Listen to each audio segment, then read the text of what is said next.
Şimdi arkadaşlar, şimdi kendi denizimizi yaptık. Resimden yaptık yani. Kendi suyumuzu yaptık. Hiç resim kullanmadım suda. Yani kendim yaptım her şeyle. Kendi resmimden oradan Google'dan bir resim buldum. Deniz yaptım. Onu yaptım, bunu yaptım. Her şeyi tamamen %100 yerli. Hani derler ya %100 yerli Türk malı. İşte öyle bir şey bu. Hadi bakalım. Bismillahirrahmanirrahim. Yallah bismillah. Oy kemençe cüddayu da soktun gözüme yayu. Oy kemençe cüddayu da soktun gözüme yayu. Del dure, del dure, del dure, del dure, del dure. Oy kemençe cüddayu da soktun gözüme yayu.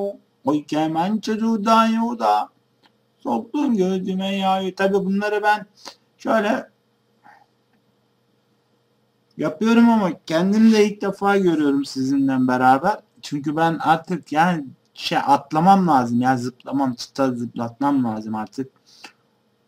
Buralarda çok gerideyim. Kendim de gerideyim. Yani ben daha yakalıyorum, kaçıyorlar elimden. Yeniden dünyayla çarpışıyorum resmen ya. Orada bana yazıyorlar. Ben de onlara yazıyorum işte.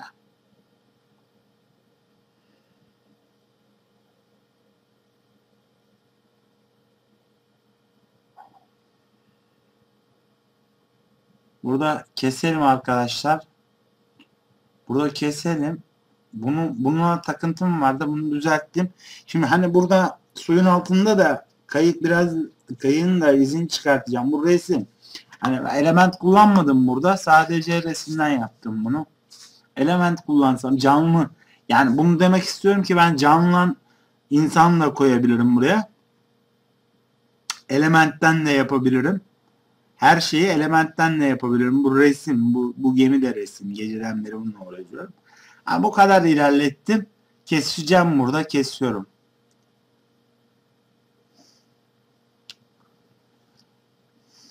Nereden kesecekse.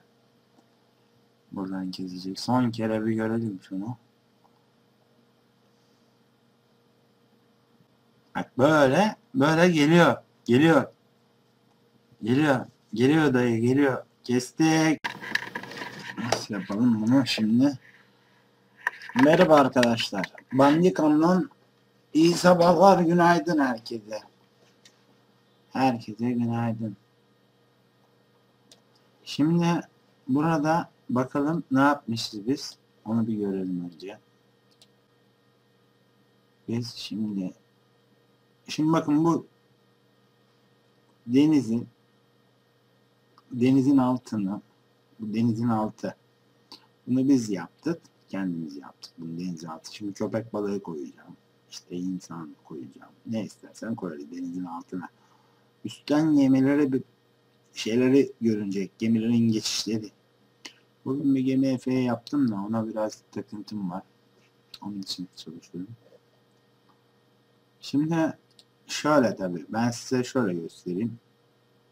Şunun bir tanesini kapatalım. Köpükler gitti bakın kapatınca.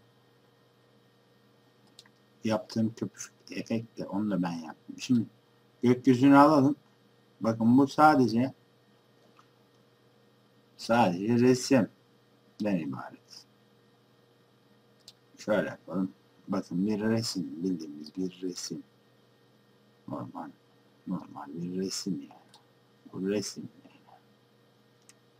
Bakın bu resim boşta bir resim, bildiğimiz resim bu. Sadece bir resim. Şimdi resmi şununla kapatayım. Arkası boş. Bakın. Şimdi şu köpük efeğini sadece açayım. Benim köpüklerim çıksın. Şimdi bu. Ondan sonra bakın üst denizin üstü. İşte açtık. Bakın şimdi aşağıdaki denizi çalıştırmayacağım. Sallantıyı çalıştırmıyorum şu an. Normal oluyor. Normal şekil iyi değil. Bakın şu an iyi değil. Ama iyileştirelim bunu, bakalım ne olacak. Evet. Yani denizden gerçekten hiç ayırt edemiyorum şu anda. Aynı bir gerçek bu. Bunu ben anlatıyorum. Görsün arkadaşlar da.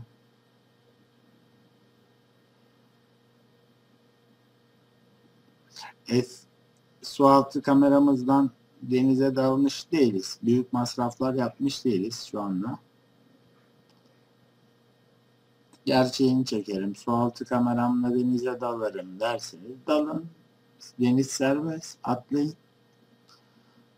Dibe inmeyin. Dipte köpek balığı olur falan. İşte yani bu. Kestik. Kestik kardeş. Kestik. Keselim.